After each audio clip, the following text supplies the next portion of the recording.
Shalom. Apa kabar Bapak Ibu Saudara yang terkasih dalam Tuhan Yesus Kristus? Pada hari ini kita bersama-sama mengucap syukur oleh karena berkat, anugerah, kita dapat berkumpul di tempat ini. Kita boleh bersama-sama menyatukan setiap hati kita untuk kita datang kepada Tuhan. Dan biarlah hari ini kita mau bersama-sama memberikan yang terbaik. Memberikan hati kita, hidup kita untuk Tuhan kita yang hebat. Dan kita semua percaya dimanapun kita berada, kita semua boleh merasakan kasih Tuhan yang begitu luar biasa. Mari kita bersama-sama bersatu di dalam doa. Sungguh hati kami mengucap syukur Tuhan, oleh karena kasih-Mu, oleh karena anugerah-Mu Tuhan, kami ada sampai sekarang Bapa. Itu semua bukan karena kuat dan gagah kami Tuhan, itu karena kemurahan-Mu, karena kebaikan-Mu Bapa. Kami bangga Tuhan memiliki Allah yang sungguh hebat seperti Engkau. Kau Allah yang selalu mengasihi kami Tuhan, Kau tidak pernah meninggalkan kami Bapa. Dan kami percaya Tuhan, dalam setiap musim kehidupan kami, Kau mau terus mengiring Engkau, Kau mau terus mencari wajah Engkau Bapa. Karena Engkau sungguh Allah yang setia. Terima kasih Tuhan Yesus. Ini setiap kami Bapa. Kami siap memberikan hati kami hanya untuk kepadamu Bapa.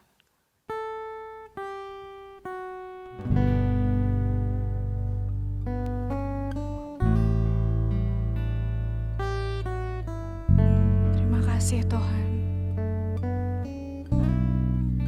kesetiaan-Mu yang sungguh besar dalam hidup kami Bapa.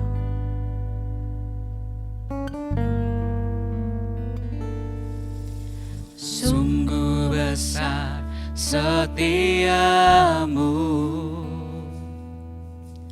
Kau nyatakan bagiku. Kau Bapa yang selalu mengerti isi hatiku. Kemuliaan-Mu Kau janjikan, aku tetap percaya. Ku percaya janji-Mu ajaib, terukir dalam kehidupanku. Ku berserah di dalam kekuatan-Mu. Ku percaya.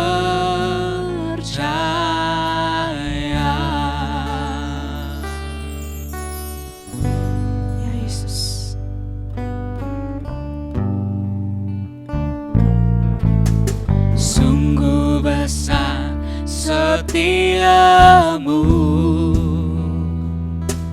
Kau nyatakan bagiku. Kau Bapa yang selalu mengerti isi hatiku. Kemuliaan-Mu Kau janjikan, aku tetap percaya. Ku percaya janji-Mu ajaib, terukir dalam kehidupanku. Ku berserah di dalam kekuatan-Mu, hanya Kau segalanya bagiku. Ku percaya janji-Mu ajaib, terukir dalam kehidupanku. Ku berserah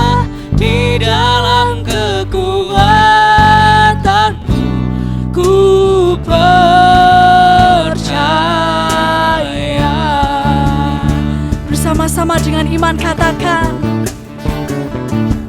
tak akan ku takut, tak akan ku gentar. Kaulah imanku, Kaulah Tuhanku. Tak akan ku ragukan kebaikan-Mu di hidupku. Ku percaya janji-Mu ajaib terukir dalam kehidupanku. Ku berserah di dalam kekuatan-Mu. Hanya Kau segalanya bagiku. Ku percaya janji-Mu ajaib terukir dalam kehidupanku. Ku berserah di dalam kekuatan-Mu. Ku percaya. mau terus berserah kepadamu Tuhan. Berserah di dalam kekuatan-Mu. Ku percaya.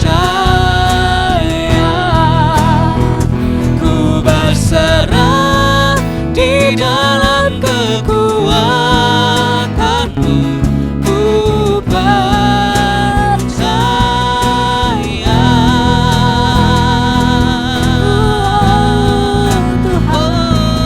Kami percaya Hati kami janji-Mu, percaya hanya Engkau yang termanis, Kau yang terindah sepanjang hidup kami. kami Kami sembah memuji-Mu Tuhan, meninggikan Kau syukur bagi-Mu Tuhan. hanya Kau yang disembah, yang kami agungkan. Hanya Kau Yesus, Allah yang kuasa ajaib Tuhan. Kami bersyukur. Terima kasih Tuhan. Kami bersyukur.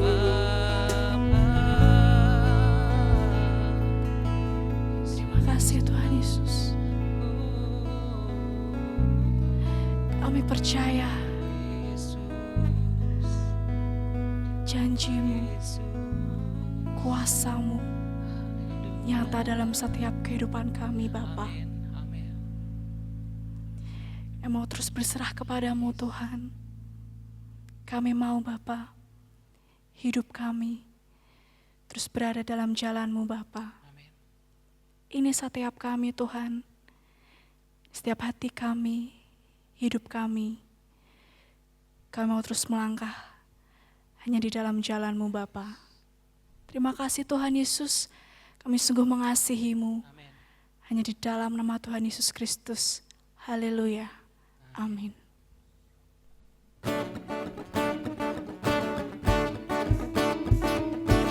Bersama-sama menerima sukacita yang datangnya hanya dari surga. Haleluya. Karena sebab hanya nama Tuhan yang layak disembah. Terima kasih Tuhan. Kami sungguh bersukacita karena Engkau. Terima sukacita surga, itulah kekuatan bagi jiwa. Ku dapat rasakan kasih-Nya di tengah badai yang bergelora. Terima sukacita surga, itulah kekuatan bagi jiwa. Dapat saksikan kuasanya, taklukkan badai yang bergelora. Haleluya, kau ada dalam hatiku,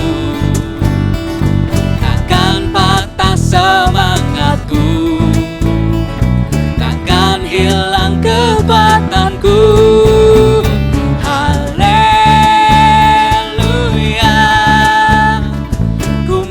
Bersorak bagimu, sukacita surga nyata penuhiku. Oh, oh, Bersama-sama nyanyikan. Terima sukacita surga, itulah kekuatan bagi jiwa. Dapat rasakan kasih-Nya di tengah badai yang bergelora. Terima sukacita surga, itulah kekuatan bagi jiwa. Ku dapat saksikan kuasa-Nya, taklukkan badai yang bergelora.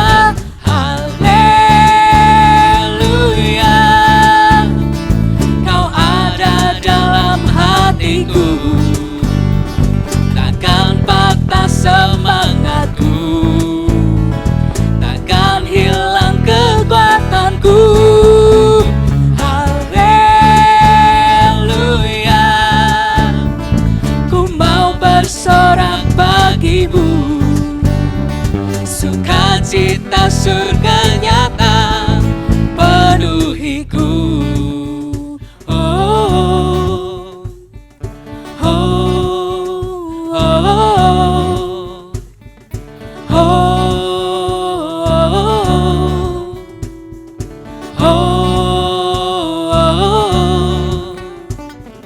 Terima sukacita surga, terima sukacita surga. Haleluya, kau ada dalam hatiku, takkan patah semangatku, takkan hilang kekuatanku. Haleluya, ku mau bersorak bagimu, sukacita surga nyata penuhiku. Sukacita surga, terima sukacita surga.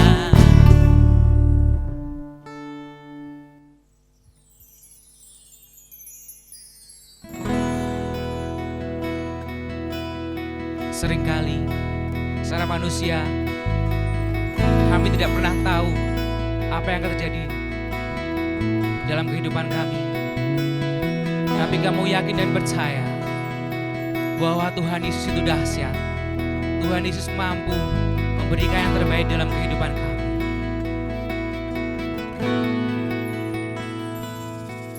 Sering ku tak mengerti jalan-jalan-Mu Tuhan, bagai di belantara yang kelam. Tanpa seribu tanya, namun tetap percaya, jejak-Mu Tuhan sungguh sempurna.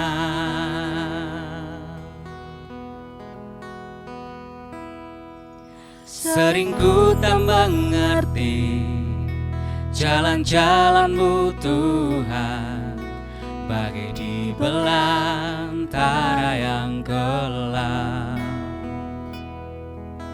Tanpa seribu tanya, namun tetap percaya, jejak-Mu Tuhan sungguh sempurna. Ajarku memahami semua yang Kau ingini agar hidupku puaskan hatimu. Bagimu aku rela sepenuh hati menghamba, serahkan diri genapi karyamu.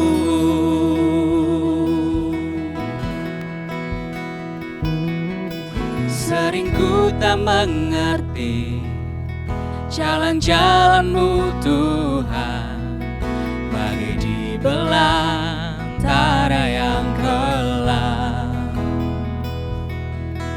Tanpa seribu tanya, namun tetap percaya, jejak-Mu Tuhan sungguh sempurna.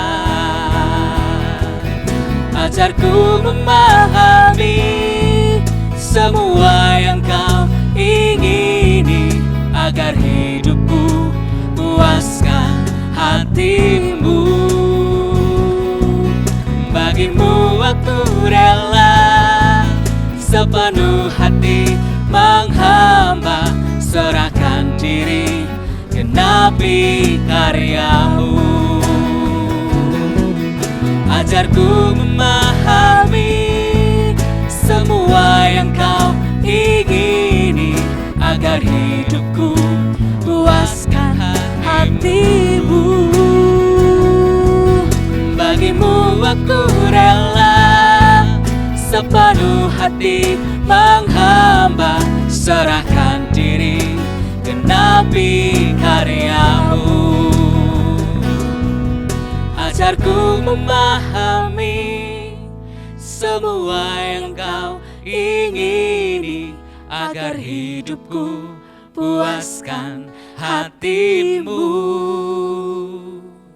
Bagimu aku rela sepenuh hati menghamba, serahkan diri genapi karyamu.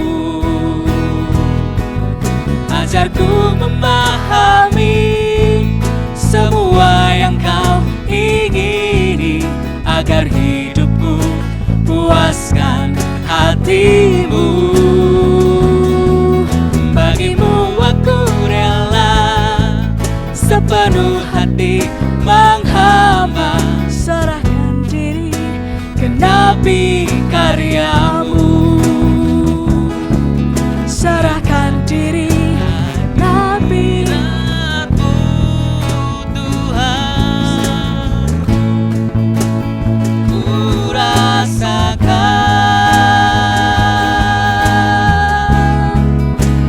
kekudusan-Mu Bapa, penuhiku.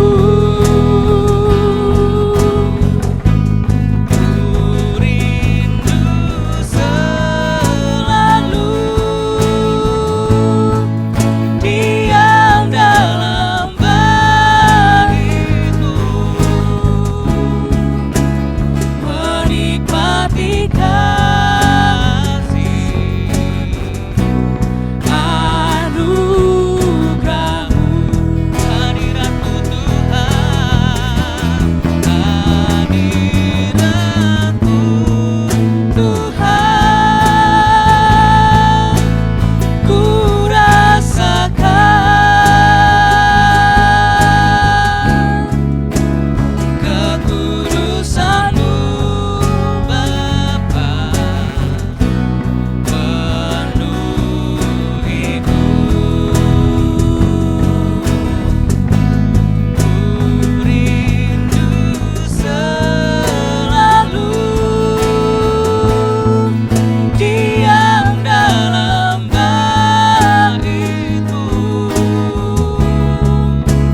menikmati kasih anugerah-Mu, menikmati kasih dan anugerah-Mu Tuhan, menikmati kasih anugerah-Mu. Kau menikmati kasih-Mu Tuhan,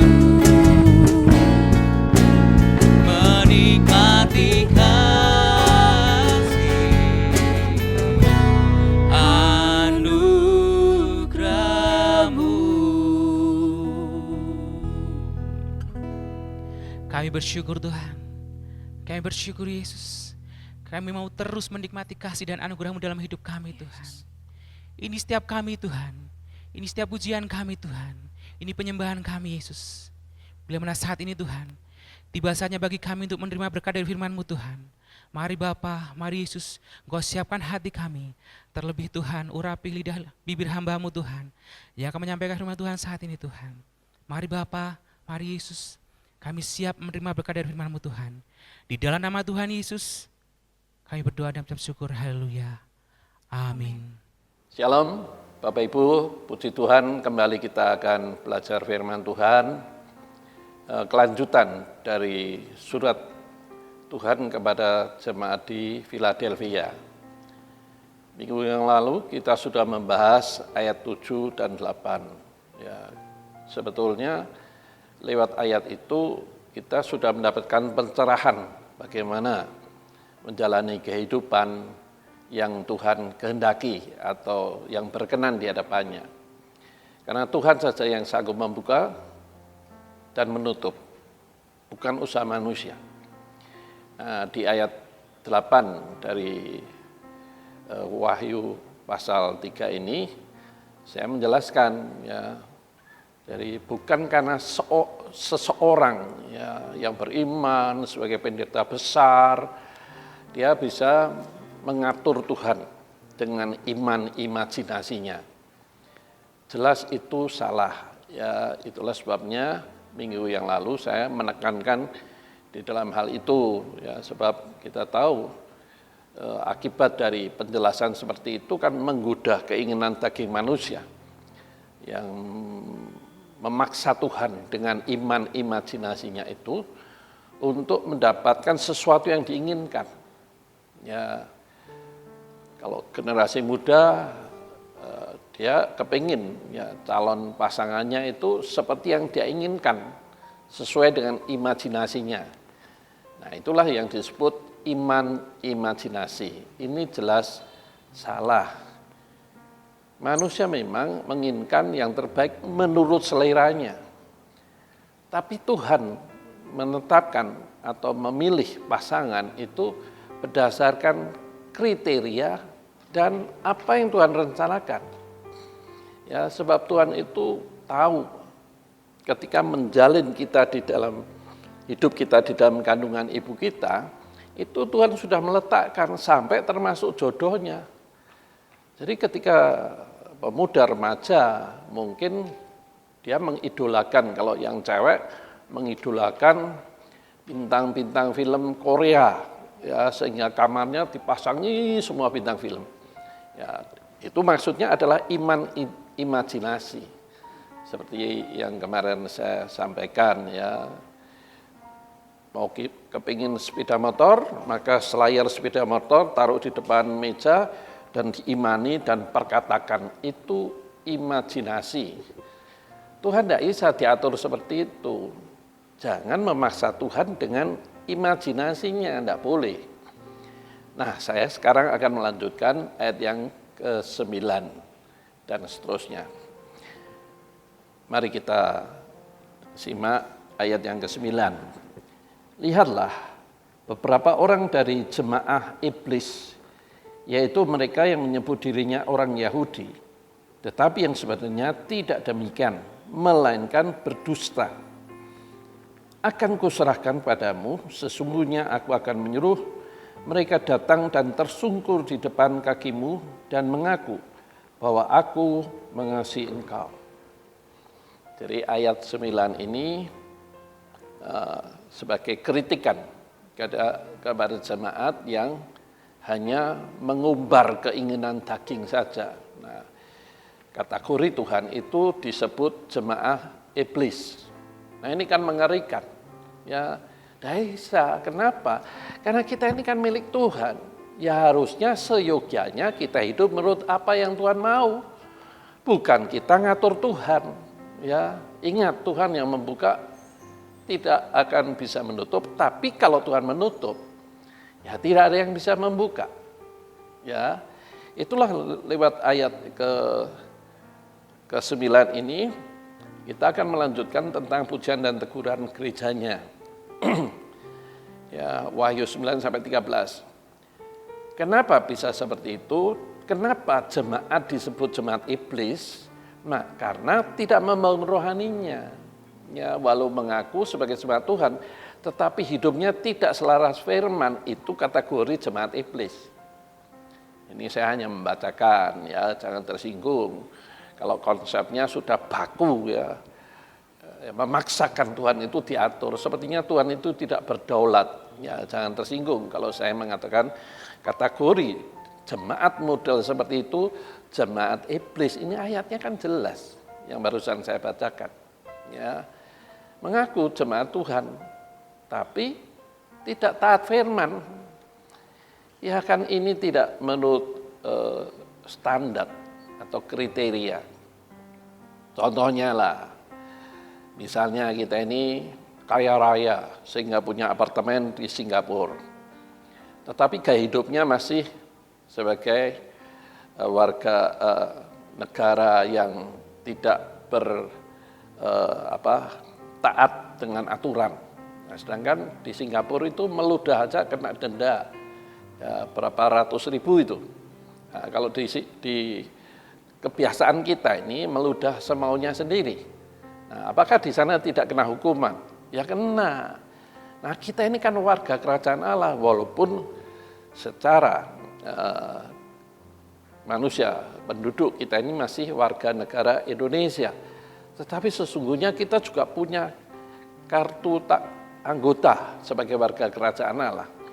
Nah, sebagai warga kerajaan Allah kan kita harus mengikuti kriteria seperti tadi saya menggambarkan. Kalau kita ini punya apartemen di Singapura, jalan-jalan, buang sampah sembarangan, meludah sembarangan, mungkin membuang puntung rokok sembarangan, ya kena denda.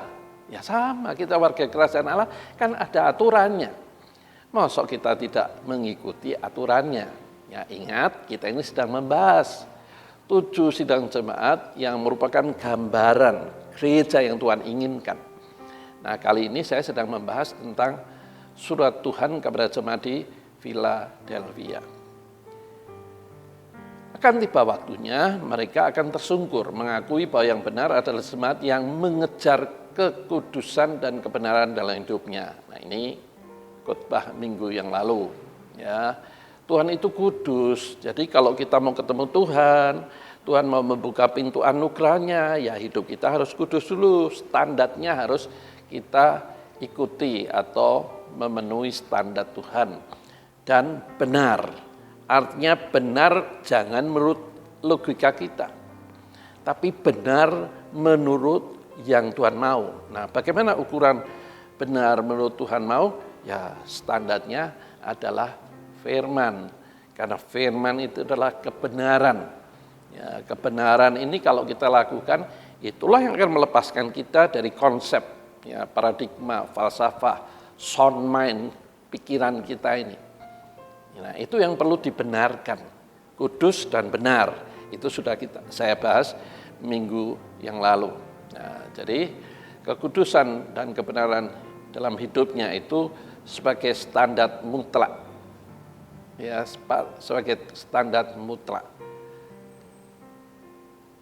Nah, mereka akan melihat orang yang hidup dalam kekudusan dan kebenaran, Tuhan mengasihi. Dan dikatakan di ayat 9 itu, mereka akan menerima anugerahnya, berkatnya, pintu anugerahnya dibukakan. Anugerahnya berbicara tentang apa? Karunia dan berkat-berkat yang dibutuhkan manusia. Berkat yang dibutuhkan manusia ini kan luas sekali. Ya, bisa berkat itu berbentuk materi, lahiriah, kesehatan, kekuatan, damai sejahtera, sukacita maupun berkat rohani. Jadi itu anugerah Tuhan, bukan usaha manusia, tapi pemberian cuma-cuma. Ya, definisi anugerah itu adalah pemberian Tuhan yang diberikan kepada umatnya yang hidup dalam kekudusan dan kebenaran. Ya, Mazmur 18 ayat 21 sampai 27 nanti dibaca setelah mengikuti pelayanan ibadah online ini. Nah, di sana jelas dikatakan Tuhan bersikap sesuai dengan kebenaran hidup kita. Jadi kalau sikap hidup kita tidak benar, ya Tuhan tidak akan menyatakan segala kasih karunia-Nya atau anugerah-Nya. Ya, sederhana, tapi ini menentukan sebetulnya. Dan ini merupakan standar yang Tuhan mau kita sebagai warga kerajaan-Nya. Tuhan akan menyatakan kemuliaan-Nya kepada jemaat yang hidup dan dalam pelayanan dengan tekun dan setia walaupun di tengah himpitan. Ya, tetap setia menabur yang baik, maka akan tiba waktunya bersorak-sorai. Ya. Jadi kalau kita ini seringkali merasa seperti pujian yang kita dengar tadi, yang kedua itu kan mengajarkan seringkali kita ini tidak mengerti. Ya, kita ini seperti hidup berjalan di tengah hutan yang gelap gulita. Bagaimana seseorang bisa menemukan jalan keluarnya? Kompas. Jadi panduan hidup kita di tengah himpitan yang seringkali kita menganggap tidak ada jalan keluar. Tuhan, di mana Engkau? Nah, itu kompas. Nah, kompasnya hidup kita ini apa? Alkitab. Itulah yang menuntun kita pada terang kehidupan. Itulah yang menuntun kita kepada kemuliaan yang Tuhan janjikan. Nah, masalahnya orang ini kan banyak manusia pada umumnya kan tidak mau taat dan tunduk. Maunya gunakan pikirannya, logikanya sendiri. Bahasa Jawanya gugu karepe dhewe. Nah, itu yang menyebabkan dia tidak mengenal, merasakan kemuliaannya, anugerahnya. Kenapa seperti itu? Nah, pujian tadi mengatakan, walaupun aku sering tidak mengerti, kenapa harus menjalani hidup seperti ini. Tetapi kita percaya, karena percaya maka tetap berjalan dalam kekudusan dan kebenaran. Nah, itu yang disebut, ya, itu yang ditulis dalam Mazmur 126 ayat 5 dan 6. Di tengah-tengah seperti itu jangan ngelukru atau putus asa, semangatnya patah, tapi kita tetap semangat. Semangat apa? Menabur hidup dalam kekudusan dan kebenaran. Punya ciri khas sebagai warga kerajaan Allah, punya integritas, bisa dipercaya. Nah, kalau seperti itu, manusia saja bisa mempercayai. Tuhan pun akan mempercayai. Itu artinya kita punya integritas. Nah, perusahaan-perusahaan sekarang ini bukan melihat strata pendidikannya, S1, S2, S3. Yang dilihat adalah integritas. Jadi kalau kita dari muda misalnya tidak mau membangun integritas, bagaimana mungkin dipercaya kalau ini sebagai pekerja? Bukan stratanya atau punya sertifikat lulusan dari luar negeri yang terkenal. Kalau tidak punya integritas, siapa yang mau menangkap atau mau memakai jadi karyawan? Tidak mungkin kan? Nah, bagaimana seseorang bisa muncul integritasnya? Ketaatan firman, jujur, ya, jangan dipengaruhi dengan pameo atau peribahasa dunia yang mengatakan kalau jujur ajur, ya tidak bisa. Itu kan hanya istilahnya peribahasa orang yang tidak mau hidup benar. Standar kita sebagai warga kerajaan Allah adalah benar di mata Tuhan, pasti benar di mata manusia. Nah, di tengah-tengah himpitan mungkin saat ini kita harus tetap menabur kehidupan dalam kekudusan dan kebenaran. Maka semua janji Tuhan itu pasti digenapi.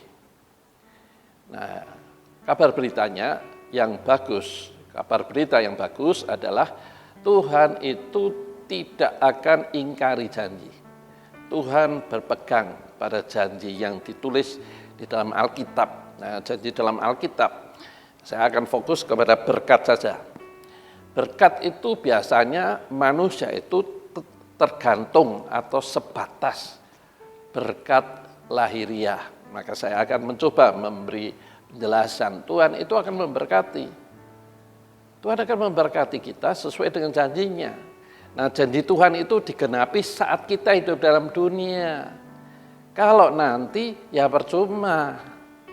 Jadi masalahnya Tuhan tidak menggenapi janji bukan karena Tuhan membedakan. Ya, jangan salah paham ini. Ya, Tuhan mengasihi mereka yang di kota, kami yang di desa tidak dikasih. Itu kan cara berpikir orang yang ya maaf ya, yang egois. Ya, sama seperti anak kan. Oh, Dede kok kasih, kakak kok enggak kasih. Itu kan seperti anak-anak kan. Tuhan itu tidak pernah membedakan. Tuhan itu kasihnya itu sangat luas, dalam, tinggi, lebar, panjang, tidak terselami. Nah, kalau kita memahami Tuhan itu seperti itu, pasti tidak akan berpikir Tuhan itu membedakan. Ya. Janjinya itu pasti digenapi saat kita itu dalam dunia. Nah, masalahnya bagaimana janjinya? Harusnya kita bertanya, Tuhan bagaimana kami boleh menikmati hidup seperti yang Tuhan janjikan, supaya hidup kami penuh sukacita dan bahagia saat di dalam dunia. Caranya apa? Ya tumbuh rohaninya. Kalau tidak tumbuh rohaninya, kita yang mendudukan ayat, kemudian ayatnya ditulis di dinding, di tembok, di pintu kamar, semuanya ditulis hanya menghafalkan. Itu namanya iman imajinasi. Janji Tuhan itu ya dan amin.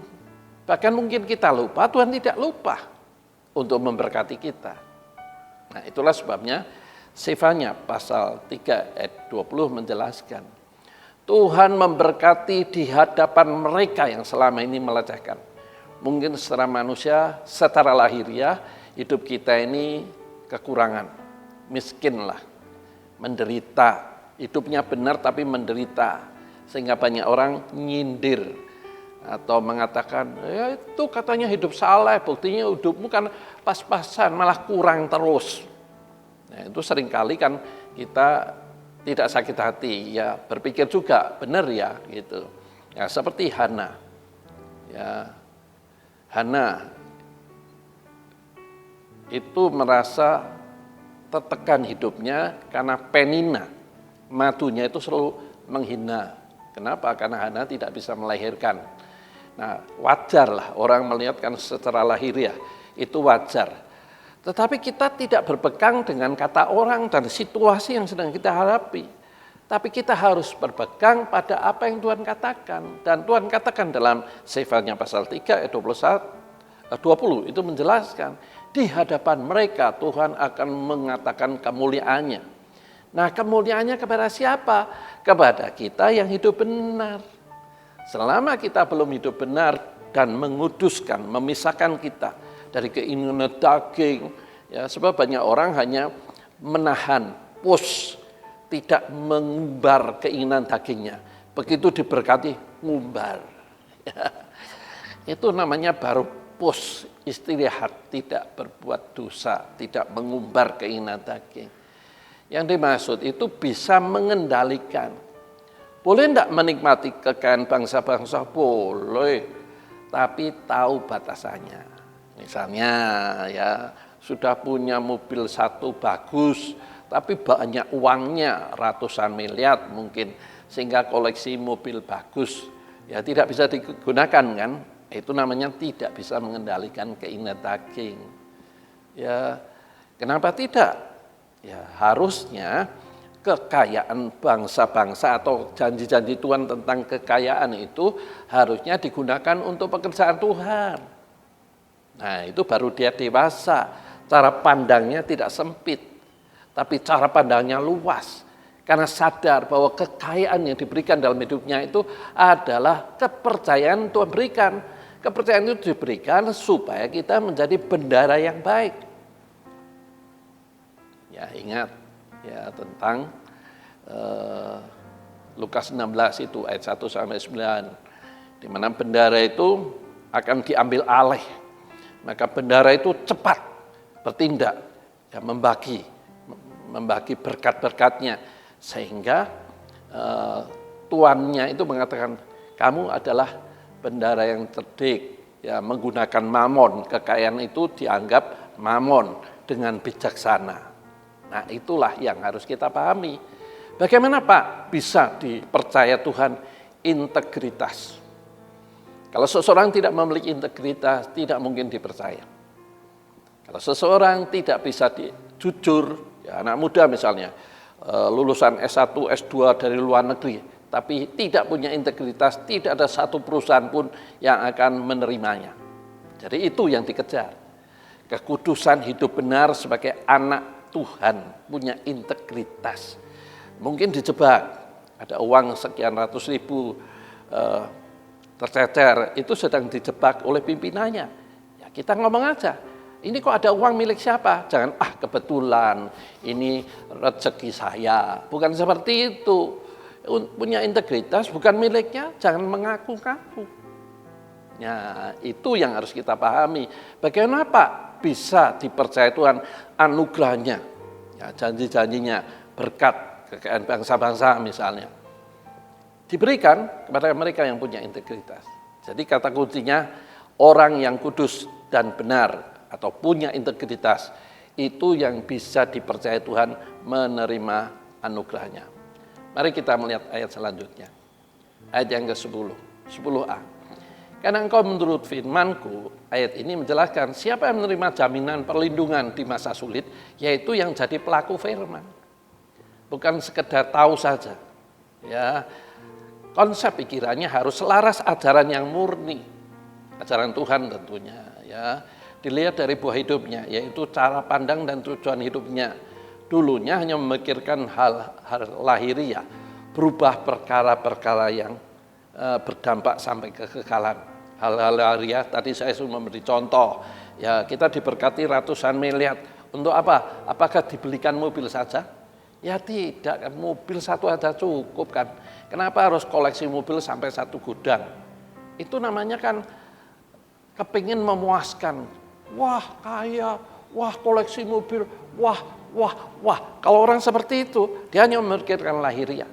Sedangkan kekayaan dipercayakan itu adalah dimanfaatkan untuk pekerjaan Tuhan. Misalnya, hari ini kita melihat bencana alam di seluruh dunia termasuk Indonesia. Baru kali ini ada siklon, ya, terjadi di NTT, itu disebut siklon Seroja. Kecepatan anginnya hanya 65, bayangkan di Amerika sampai kecepatannya 200 km per jam. Bayangkan. Dan itu akan terjadi terus-menerus.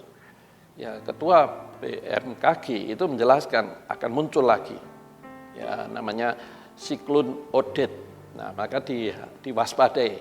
Penduduk Indonesia bagian Jawa Selatan sampai Bali Selatan itu harus waspada.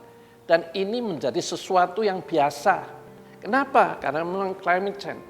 Perubahan cuaca ini menyebabkan siklon, angin, topan, beliung, itu hal yang wajar. Tidak bisa kita berdoa, Tuhan kiranya lalukan saja. Ya tidak bisa seperti itu, karena itu sudah menjadi hal yang wajar. Nah, Tuhan akan melindungi bagi orang yang hidupnya kudus dan benar.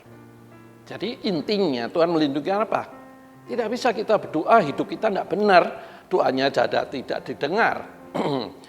Bukankah Matius 5 ayat 24, 26 itu jelas menjelaskan kan?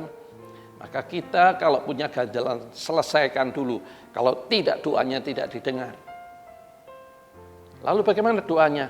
Tuhan, Engkau tahu hidupku. Tidak ada yang tersembunyi di hadapan-Mu. Kiranya Tuhan melindungi kami dari yang jahat. Jangan ngomong gini, Tuhan lalukan badai siklon dari Indonesia. Aku tengking di dalam nama Tuhan Yesus. Itu kan sok-sokan namanya. Nggak tahu, nggak bisa kita seperti itu. Banyak orang, Tuhan aku tengking pandemi tidak ada di kota kami, di negara kami. Nggak bisa itu. Bukan berarti Tuhan mengirim pandemi COVID-19, tidak.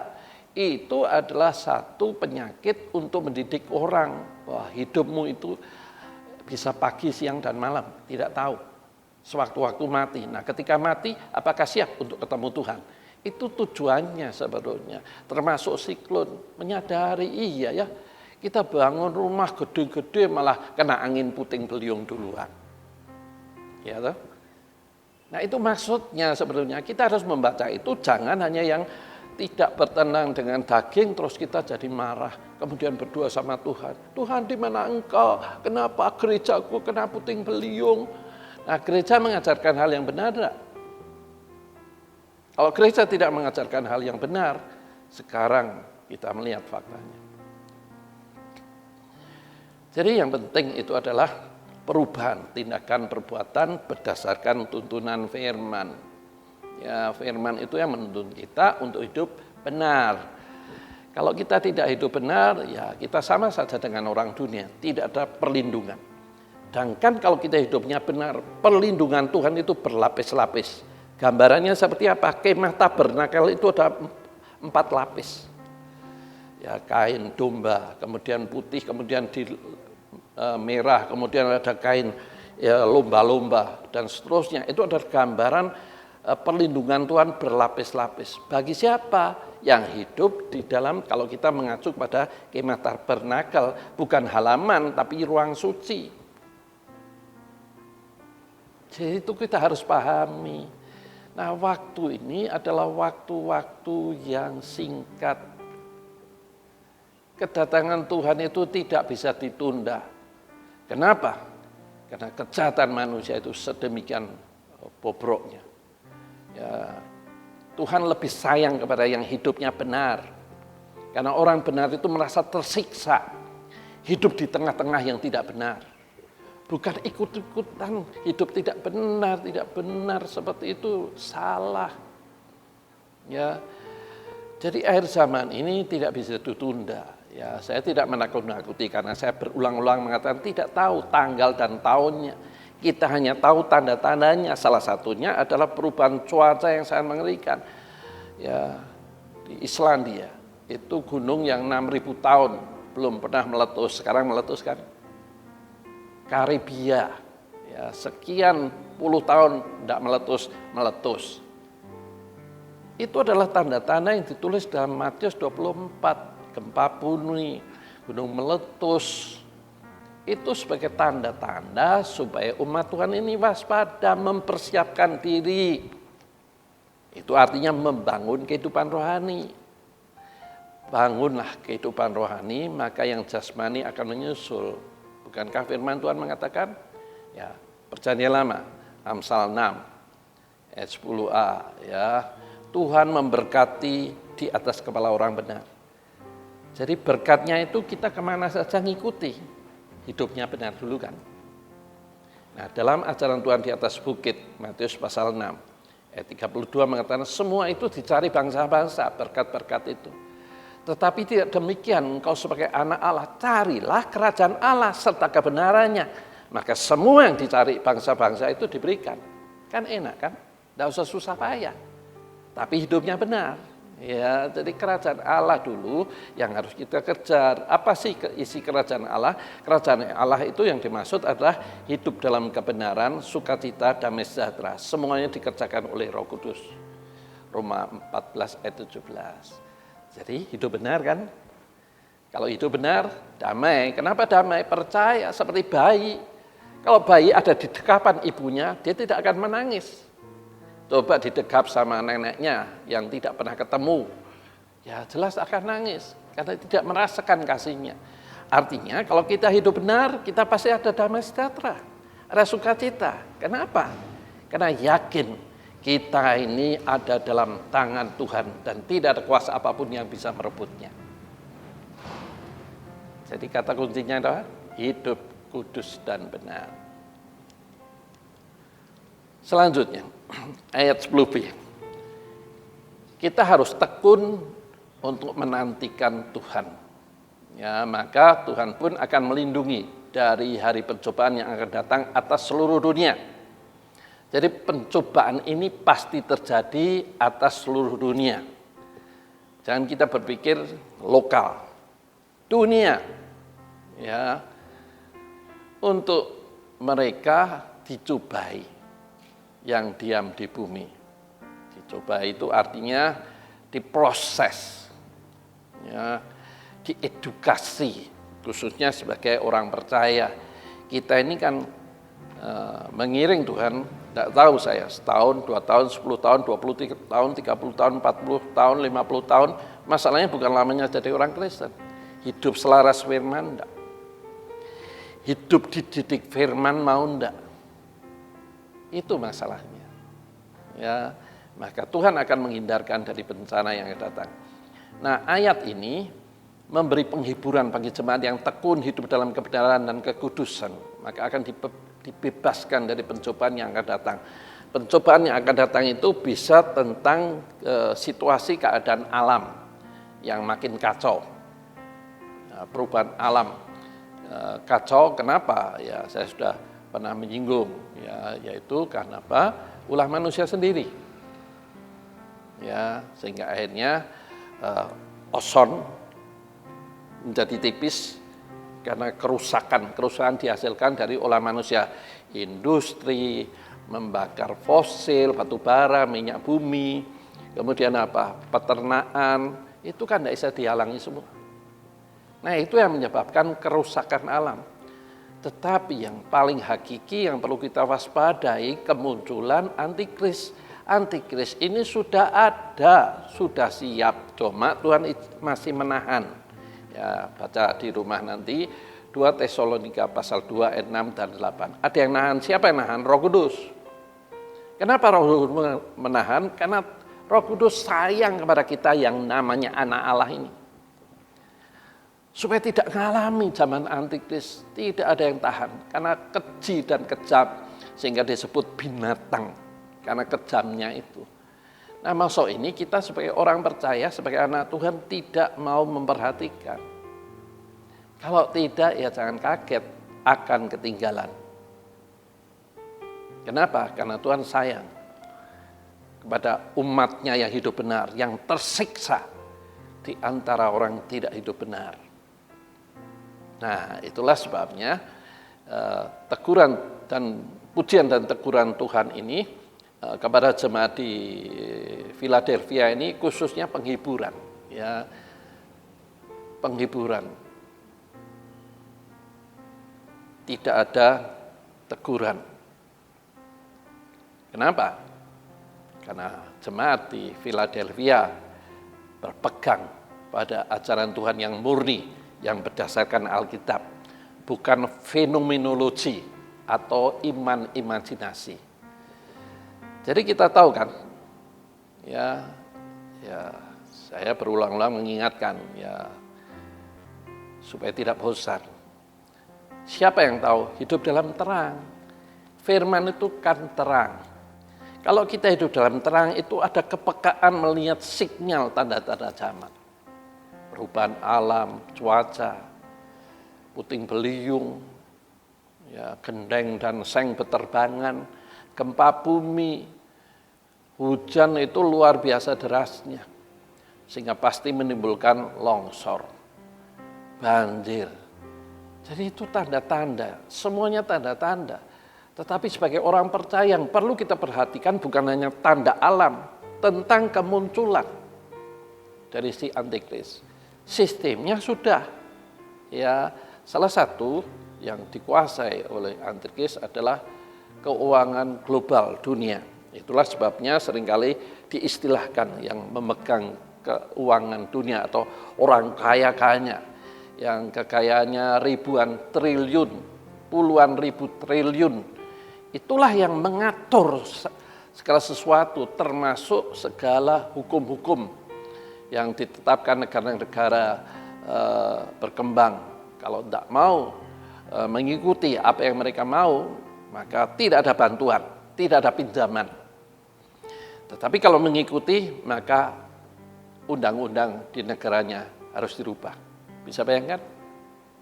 Artinya kan memang sudah kuasa ini sistemnya, ya, cashless, dunia tanpa mata uang. Ya, artinya hanya lewat digital, ya, lewat e-banking, ya, internet banking, ya, pembayaran lewat kalau kita sudah familiar sekarang. Bayar apapun lewat HP yang ada QR-nya, QRIS, ya, untuk membayar apapun hanya difotokan langsung terpotong di saldo kita. Itu kan sistem dan ini sudah familiar. Artinya kita merasa itu enak, tidak usah bawa uang kas. Ya, bayar tol itu tidak pakai uang karena menghambat waktunya, tukar uangnya, ya, dan lain sebagainya, hanya ditap langsung buka pintunya. Nah, sekarang lebih canggih lagi lewat AI, ya, artificial intelligence. Jadi itu sistemnya ditaruh di depan lampu mobil. Dari jarak jauh itu sudah dibaca.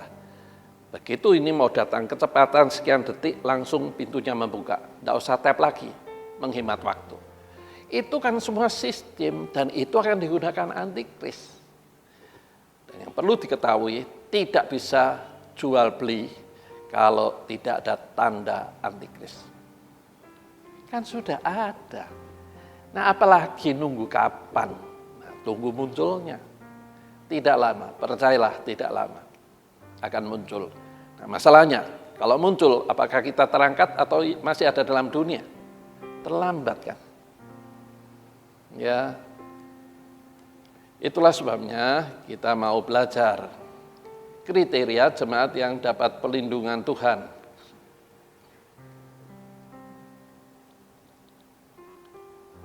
Sabar, menunggu waktu Tuhan, menunggu janjinya digenapi. Ya, saat menunggu tetap melakukan tugas yang dipercayakan dengan takut dan gentar. Takut dan gentar itu hormat dan mengasihi Tuhan. Walaupun cemoohan, nistaan, sindiran, bulian, kita tetap hidup dalam jalan yang benar. Seperti gereja mula-mula dibangun. Mereka hidup dengan takut dan gentar pada Allah. Bukan hanya sebagai orang percaya yang agamawi, sekedar percaya, ngikuti liturgi, tapi tidak mengenal Tuhan sama sekali. Apa Pak buktinya tidak mengenal Tuhan? Hidup tidak dalam ketaatan, hidup masih bergelimang dosa, masih terikat dengan kedagingannya. Boleh, ya kesenangan itu boleh, seperti tadi saya memberi contoh, boleh beli mobil, punya uang kok. Tetapi bukan koleksi mobil. Kan abai dengan mereka membutuhkan uluran tangan. Seperti saudara-saudara kita NTT yang kena siklon Seroja itu. Rela jual mobilnya satu, disumbangkan. Karena ya, saya dukung dalam doa. Kemudian yang perlu diperhatikan, setiap berjemaat di komunitas yang sehat. Tidak mengutamakan kepuasan daging, hidup dalam mimpi. Alkitab mengatakan, carilah kerajaan Allah serta kebenarannya, baru hal-hal yang lahiriah Tuhan berikan, baru hal-hal yang lahiriah. Tadi saya sudah menjelaskan ya. Jadi berjemaat di komunitas yang sehat. Sehatnya apa? Ajaran firman Tuhan. Jadi ukurannya hanya itu.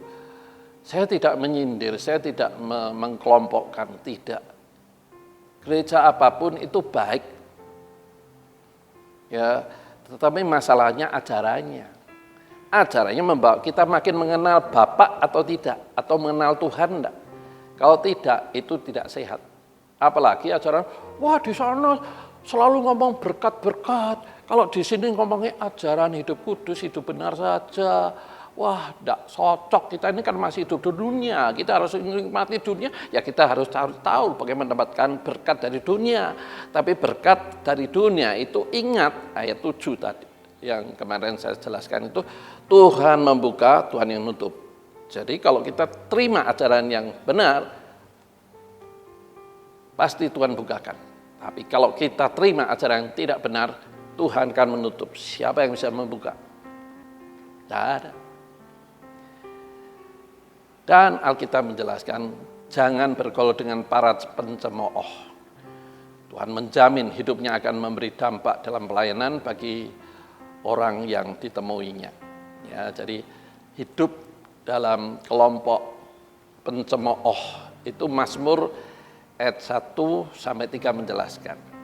Ya, hidup tidak sama dengan pencemooh, suka membuli pendetanya, membuli gerejanya, ya di belakang, ya itu namanya pencemooh. Orang yang suka ngomong di belakang. Jangan bergaul dengan orang seperti itu. Bergaullah dalam komunitas yang sehat. ngomongnya bagaimana ayat ini menurut Anda. Menurut saya tangsian ini terjadi diskusi yang bagus. Kalau tidak paham, bukan langsung panas, memutus persahabatan, pertemanan. Tidak, tanya yang lebih tahu. Itu artinya hidupnya benar, dalam kelompok yang benar. Maka ayat 3-nya mengatakan, maka kemana saja dia pergi akan menghasilkan buah. Atau hidupnya jadi berkat. Ayat 11, aku datang segera, peganglah apa yang ada padamu supaya tidak seorang pun mengambil mahkotamu. Ya, karena banyak orang terjebak, termasuk hamba Tuhan terjebak. Iya, hidupku puluhan tahun melayani seperti ini, kok hidupnya pas-pasan, wah, kok ngerekoso, mau nyekolahkan anak susah, mau beli sepeda motor susah, kemana-mana susah. Udahlah, saya ngikuti ajaran yang membuat saya bisa kelimpahan. Apakah betul kelimpahan itu datang dari Tuhan? Ya, banyak orang kan tidak berpikir seperti itu. Tuhan itu sanggup membuka, Tuhan juga sanggup menutup. Kalau Tuhan menutup harusnya introspeksi. Jangan-jangan ajarannya salah. Jangan motivasinya salah. Untuk iring pada Tuhan. Nah, itu yang harus kita pelajari. Jangan kesenangan dunia yang diutamakan sehingga rela menjual imannya. Ayat ini sebetulnya relevan dengan situasi yang sekarang terjadi, ya, tanda-tanda makin nyata tentu bagi yang hidup dalam terang. Tadi sudah saya singgung, ya. Ayat yang ke-12, ya. Barang siapa menang, ia akan kujadikan soko guru di dalam bait suci Allahku. Soko guru itu sebagai panutan, teladan. Ya. Maka ia akan keluar dari situ. Dan padanya akan kutuliskan nama Allahku, nama kota Allahku, yaitu Yerusalem baru yang turun dari surga dari Allahku, dan namaku yang baru. Ya, itu nanti, ya. Tentunya dalam pemerintahan 1000 tahun damai, ya, dan langit baru, bumi baru. Nah, ayat ini mengingatkan kalau jemaat menang mengatasi keinginan daging dan setia berpegang pada firman, maka Tuhan akan menjadikan teladan. Tuhan menjamin hidupnya baik dalam dunia sekarang maupun kelak di dalam kekekalan atau Yerusalem baru. Nah, ini yang terakhir. Ya, 1 Petrus 4 ayat 17-18. Karena sekarang telah tiba saatnya penghakiman dimulai daripada rumah Allah sendiri yang pertama-tama dihakimi. Dan jika penghakiman itu dimulai dari kita, bagaimanakah kesudahan mereka yang tidak percaya pada Injil Allah? Dan jika orang benar hampir tidak diselamatkan, apakah yang akan terjadi dengan orang fasik dan orang berdosa? Mari kita bahas. Hidup ini ada dua pilihan. Mulai bangun hubungan dengan Tuhan, melakukan kehendaknya dalam kekudusan dan kebenaran, sehingga iman tumbuh. Mengenal Tuhan dengan benar, bukan iman imajinasi. Maka dia tidak akan takut dan khawatir masa depannya. Tuhan yang menjamin, Tuhan yang tahu, yang terbaik. Bagaimana caranya? Tumbuh rohaninya. Dan buah-buah hidup nampak. Tujuan hidup di dalam Tuhan hanya menyenangkan hatinya. Bukan memuaskan keinginan dagingnya. Atau yang kedua, acuh tak mendengar peringatan Tuhan. Seperti yang saya sampaikan ini. Saya harapkan ketika saya menyampaikan ini bukan sekedar mendengar ajaran saja. Tapi renungkan, benar enggak? Realitanya ya enggak? Dasar firmannya ada enggak? Taatilah kalau memang iya. Sebab waktunya sungguh tidak lama lagi. Yesus datang segera untuk menjemput mempelai wanitanya. Masalahnya, sudahkah kita menjadikan Yesus sebagai Raja? Atau aku, keinginanku, kehendakku, yang jadi raja. Maka jangan kaget kalau saat semua bencana malapetaka dialaminya. Baik bencana alam maupun kedatangan antikris yang menguasai dunia. Kesimpulannya, hidup sebagai orang percaya, anak Tuhan harus dalam kekudusan dan kebenaran. Ya, hidup sebagai orang percaya ini harus dalam kekudusan dan kebenaran. Selaras kehendaknya, alasan hidupnya, Kenapa? Karena hidup kita ini kan sudah ditebus, bayar lunas di kayu salib oleh Tuhan Yesus. Maka hidup selaras kehendaknya, baru kita akan mendapatkan berkat perlindungan dari bencana di masa yang akan datang. Amin. Mari kita datang pada Tuhan, kita berdoa. Bapa Surgawi, terima kasih kami boleh dilengkapi dengan ajaran kebenaran firman, tentang pujian dan teguran bagi jemaat di Philadelphia. Kami bersyukur karena jemaat Philadelphia dalam pandangan Tuhan hidup dalam kekudusan, dalam kebenaran yang murni, tidak lagi dipengaruhi dengan ajaran-ajaran yang dikembangkan oleh gereja tertentu yang menyebabkan jemaat hidup dalam mimpi, tidak tahu apa yang menjadi kehendak Tuhan yang baik dan benar. Oleh sebab itu, tolong jemaat yang merespon firman-Mu, bimbing tuntun, makin mengenal Engkau lebih jauh lagi. Sehingga hari-hari yang ada, yang masih Tuhan beri ini, sungguh-sungguh membangun kehidupan rohaninya, sehingga akhirnya kami semua tidak mengalami bencana yang akan datang, baik itu situasi keadaan alam yang tidak ramah, maupun saat antikris berkuasa di bumi. Kami tidak mengalami itu semua. Tolong Tuhan, sebab kami rindu hidup berkenan di hadapan-Mu, dan kami sadar dunia ini bukan tempat tinggal kami. Tempat tinggal kami yang sesungguhnya ada surga yang mulia. Terima kasih Tuhan, kami mengucap syukur dan pohonkan doa sembahyang ini dalam nama Tuhan Yesus. Amin. Bapak Ibu, dengarkan pengumuman. Pengumuman minggu ini adalah sebagai berikut. Pada masa siaga COVID-19, mari saudara tetap menjaga kesehatan. Kita terus membangun kehidupan rohani secara pribadi maupun bersama keluarga di rumah masing-masing. Tetaplah berdoa untuk keluarga, gereja, kota, bangsa, dan negara kita.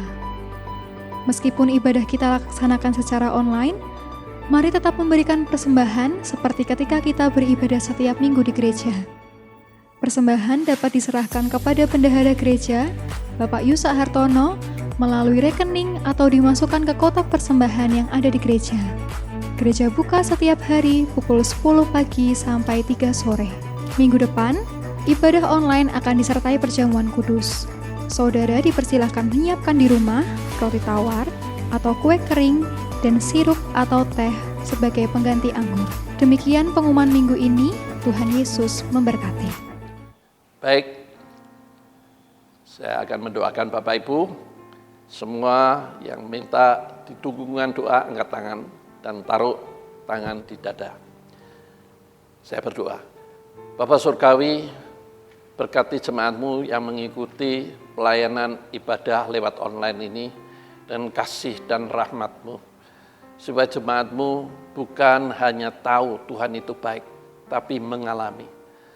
Jemaat-Mu bukan hanya tahu janji Tuhan, tapi jemaat-Mu mengalami semua janji Tuhan.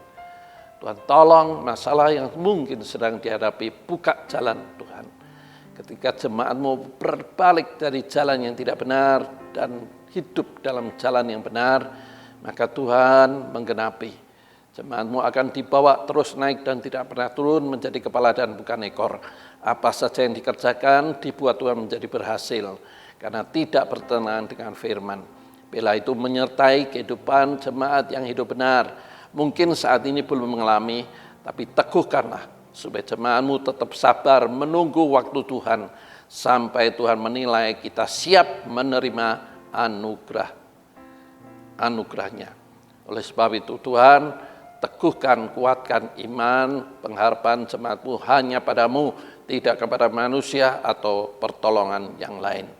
Sekarang jemaat, terimalah berkat dari Allah Bapa, kasih setia dari Tuhan Yesus, dan tentunya pertolongan Roh Kudus yang akan menuntun, memimpin, memberi kekuatan sehingga boleh menjalani hidup ini sampai akhir.